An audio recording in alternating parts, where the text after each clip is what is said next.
Schamotta tracks the currency as chief market strategist at Corpay, and he joins us now. Karl, nice to see you. The Loonie going to continue its recent momentum, you think? Yeah, I think so.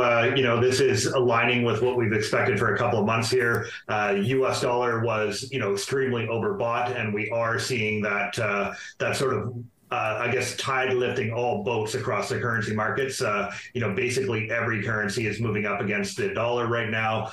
Investors are rebalancing their portfolios going into early 2024 in anticipation of a weaker dollar, weaker rates, essentially that consensus that you've been exploring for the last few minutes. And so all of that is leading to, a situation in which the Canadian dollar actually outperforms a bit. We don't expect that to last, more than 3 or 4 months. But at this moment, the trend is your friend. Now, if we're going to see a change in interest rate policy, and the central bankers haven't said that yet, but the market seems to increasingly be expecting rate cuts, at the very least at some point, let's say, for both Canada and the United States next year.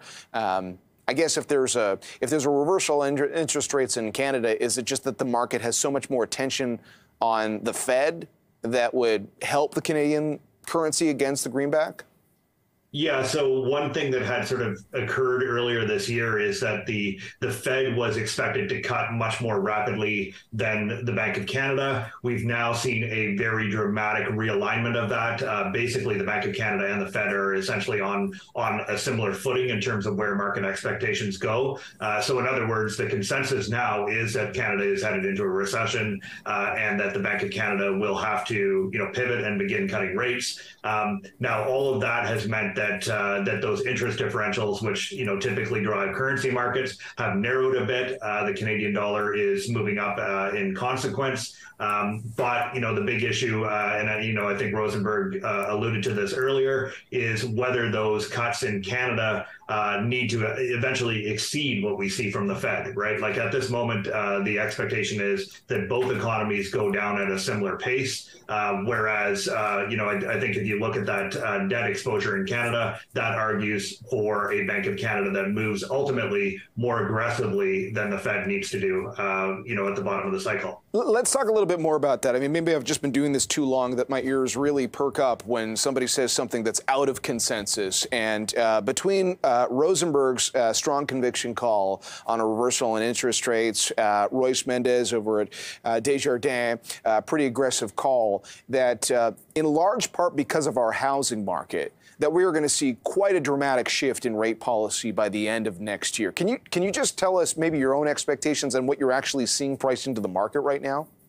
Yeah, so firstly, the market is very much in alignment with that view, right? Like markets are expecting between 3 and 4 cuts over the course of 2024. That is up dramatically from where we were a couple of months ago. The consensus is very, very bearish, I think, at this point. And so the challenge is figuring out what might not be priced in, right? And I do think that, the consensus is shifting toward a situation in which we all understand that consumption in Canada is going to fall off more dramatically than it does in the United States. That inflation pressures are going to subside at a more profound pace, and that is going to almost mechanically drive the Bank of Canada toward cutting rates more aggressively. And I think that's the real key thing that's changed in the last 24 hours here is Waller, Governor Waller in the U.S. Fed said yesterday essentially that as inflation rates subside, that the Fed should begin cutting rates. So this is a thing that was, sort of theoretically talked about over the years. This is not something that I think markets had necessarily expected Fed officials to actually acknowledge, right? So what they're saying is even if the economy doesn't suffer a lot, even if we don't see a huge rise in unemployment, as long as inflation is beginning to subside, we're going to follow traditional policy rules and we're going to begin cutting rates. And so all of that means that you have a baseline in which both the Bank of Canada and the Fed begin cutting rates. Right. And the Bank of Canada has to respond on top of that to to a softening in economic conditions. So that all suggests that the Canadian dollar should fall, and that those expectations in markets still have further to come down as far as where rates go over the course of 2024 and 2025. Karl, just real quickly, we had an economic report on GDP in the U.S. today. We have one in Canada heading into tomorrow, and then we have a jobs report on Friday. And I think a lot of people have asked the question, well, does this situation for Canada really start to unfold if you see a change in the employment picture? How close are you going to be watching those jobs numbers on Friday?